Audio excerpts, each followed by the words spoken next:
Kenapa mindset penting? Kerana fikiran anda menentukan hala tuju kehidupan anda. Mindset adalah asas kejayaan. Berfikiran positif menghasilkan tindakan yang betul. Kejayaan bermula dengan minda yang betul. Ubah minda anda, ubah hidup anda.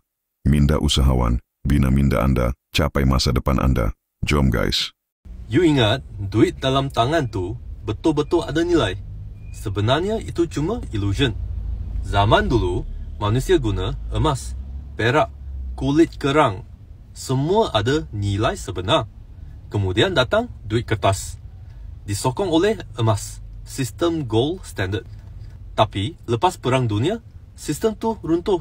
Sekarang, duit hanya disokong oleh kepercayaan. Bank pusat, central bank, boleh cetak duit tanpa had. Bank komersial pula gandakan duit melalui hutang dan pinjaman. Lagi banyak duit dicetak, nilai duit kita makin jatuh. Inflasi bukan barang naik, tapi kuasa beli duit turun. Orang kaya simpan aset, rumah, saham, tanah.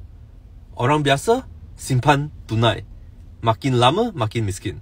Sebab tu, gaji ada naik, tapi hidup rasa makin sempit. Masalahnya bukan kita malas, tapi sistem ni tak direka untuk buat orang biasa menang. Nak tahu cara lindungi duit? Komen duit kat bawah.